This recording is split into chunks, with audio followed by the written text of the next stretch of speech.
Қызыл кітаптағы жануарлардың құны тауық және қырғауылмен өлшенді. Петропавлда ботаникалық бақтағы қызыл кітапқа енгізілген жануарлар мен құстар азаюда. Бақтағы жалғыз елік пен 7 сыбырлауық, 3 сыңқылдауық аққу еліміздің курортты аймағы Бурабайдағы табиғат мұражайына жіберілді.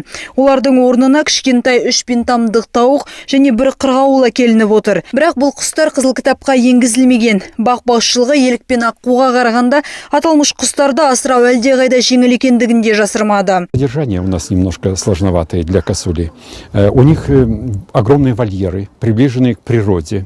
Елікті асырау бізде қиындау десем болады, оларда табиғат аясы бай. Көбіне біздің ботаникалық баққа жануарлар кішкентай кезінен түседі. Әрине үлкен болғанда оларды асырау қиындайды. Біз жануарлар мен құстарды тегін беріп жатырмыз деп айту дұрыс емес. Бұл екі жақты әріптестік арқасында жүргізілуде. Әрине біз олардан бағымызда жоқ құстарды сұрап алдық. Бурабайдағы зообұрышта жануарлар мен құстардың 24 түрі бар көрінеді. Бурабай даму жауапкершілігі шектеулі серіктестігінің өкілдері жануарлар мен құстардың түрлерін көбейту үшін осылай еліміздің қалаларын аралап жүргендігін айтуда. Ал Петропавлдағы елік пен аққулар арнайы келген көлікке салынып жіберілді. Бақ басшылығы жануарларға қатты бауыр басып қалғанға ұқсайды. Тілек тілеп шығарып салды.